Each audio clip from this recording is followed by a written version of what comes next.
오늘 하나님께서 우리에게 주시는 말씀은 민수기 19장 11절에서 22절입니다. 민수기 19장 11절에서 22절까지 찾으셔서 함께 교독하겠습니다. 제가 먼저 11절 봉독합니다. 사람의 시체를 만진 자는 이레 동안 부정하리니 그는 셋째 날과 일곱째 날에 잿물로 자신을 정결하게 할 것이라. 그리하면 정하려니와 셋째 날과 일곱째 날에 자신을 정결하게 하지 아니하면 그냥 부정하니, 누구든지 죽은 사람의 시체를 만지고 자신을 정결하게 하지 아니하는 자는 여호와의 성막을 더럽힘이라. 그가 이스라엘에서 끊어질 것은 정결하게 하는 물을 그에게 뿌리지 아니하므로 깨끗하게 되지 못하고 그 부정함이 그대로 있음이니라. 장막에서 사람이 죽을 때의 법은 이러하니 누구든지 그 장막에 들어가는 자와 그 장막에 있는 자가 이레 동안 부정할 것이며, 뚜껑을 열어놓고 덮지 아니한 그릇은 모두 부정하니라.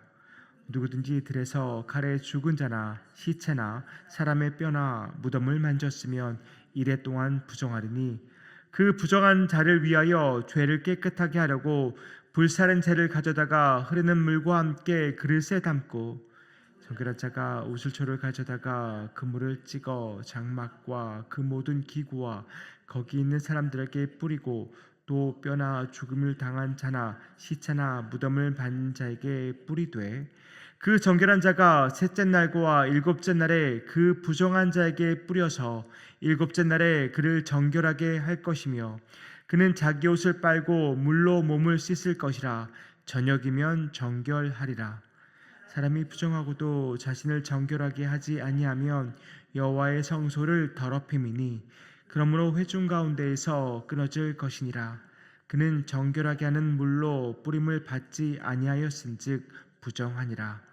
이는 그들의 영구한 율례니라. 정결하게 하는 물을 뿌린 자는 자기의 옷을 빨 것이며, 정결하게 하는 물을 만지는 자는 저녁까지 부정할 것이며, 부정한 자가 만진 것은 무엇이든지 부정할 것이며, 그것을 만지는 자도 저녁까지 부정하리라. 아멘. 민수기 18장이 레위인과 또 제사장들에 관한 내용이었다면, 어제부터 시작한 19장의 말씀은 일반 백성들의 정결에 관한 율례라고 할 수 있겠습니다. 특별히 19장은 시체를 만졌거나 또 가까이 한 자들이 어떻게 정결하게 될 수 있는지를 설명하고 있습니다.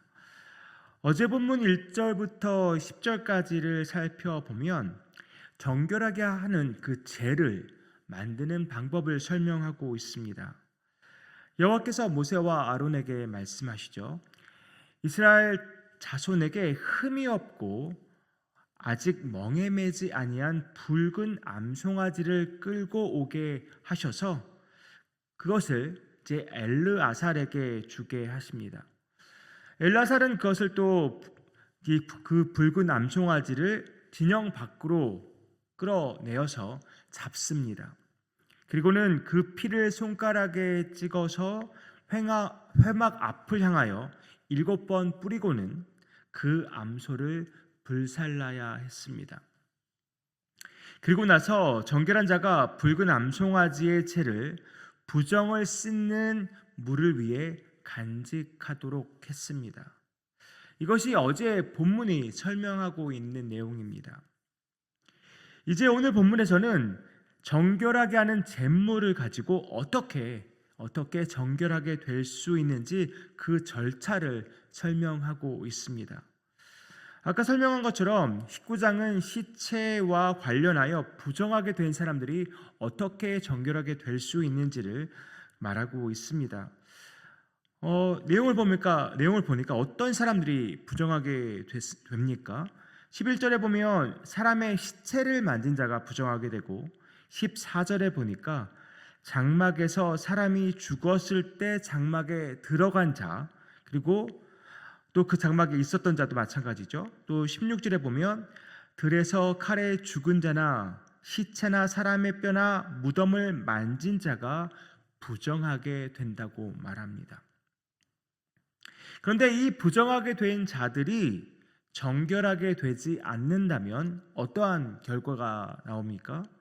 13절과 20절이 공통적으로 말하는데요.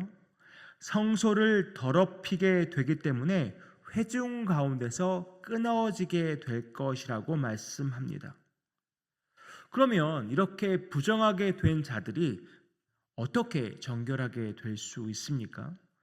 17절에서 19절까지 그 절차를 설명하고 있는데요. 먼저 붉은 암송아지의 재를 흐르는 물과 함께 그릇에 담아서 정결하게 만드는 물을 만듭니다. 그리고 나서 꼭 제사장이 아니더라도 정결한 자가 우슬초에 그 정결하게 하는 물을 적셔서 장막과 기구와 거기에 있는 사람들에게 뿌려야 합니다. 언제 이렇게 뿌리게 합니까? 시체를 만지자 시체와 가까이 앉은 자는 총 1회 동안 부정하게 되는데 그 중에 셋째 날과 일곱째 날에 그 부정한 자에게 그 정결하게 하는 물을 뿌려야 한다고 말씀합니다. 이렇게 하나님께서 이 정결 율례를 세우게 된 배경이 있습니다. 민수기 16장을 보면 고라와 또 그를 동조했던 자들이 다 죽임을 당하게 됩니다. 이들의 원망은 비단 모세와 아론을 향한 원망을 넘어선 것입니다. 궁극적으로 하나님의 권위에 대해서 불만족하고 도전했던 것이죠. 그래서 하나님은 이 반역한 이스라엘 백성들을 연병으로 심판하십니다. 그때 죽은 자들이 다 얼마였습니까? 1만 5천 명에 달하는 사람들이 연병으로 죽게 됩니다. 이 많은 시체들을 처리하다 보면 많은 사람들이 시체와 접촉할 수밖에 없고 그러다 보면 그들이 다 부정하게 될 수밖에 없습니다. 이 백성들 사이에서 이제 부정하게 된 사람들이 굉장히 많아지게 된 것이죠. 그래서 하나님께서 택하신 방법이 바로 제물로 이 정결케 되는 예법을 만드신 것입니다. 하나님께서 이 부정한 자들이 정결케 되는 율례를 정하신 궁극적인 목적은 무엇일까요? 하나님은 부정한 자들과는 교제하실 수 없습니다. 그렇게 하나님은 거룩한 분이십니다. 그런 하나님께서, 그 거룩한 하나님께서 붉은 암송아지의 재를 진영 밖에 정한 곳에 두게 하신 이유가 무엇일까요?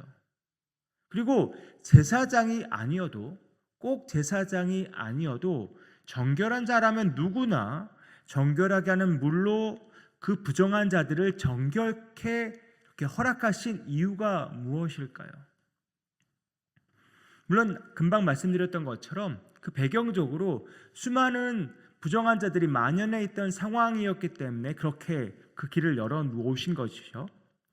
그만큼 하나님은 이 많은 백성들이, 부정하게 된 백성들이 속히 정결케 되기를 원하셨습니다. 그 이유가 무엇입니까? 정결케 된 자들과 교제를 나누기 원하셨기 때문입니다. 하나님은 하나님과의 그 교제의 회복을 너무나 원하셨던 것입니다. 하나님은 인간의 죄의 문제를 해결하고 인간과의 그 교제를 회복하는 것이 하나님의 정말 아주 중요한 프라이어리티였습니다. 그것이 마음에서 변하신 적이 없습니다. 아담의 범죄 이후에 타락한 인간에 대한 그런 구원 계획을 세우시고 하나님은 신실하게 그 구원 계획을 이루어 오셨습니다.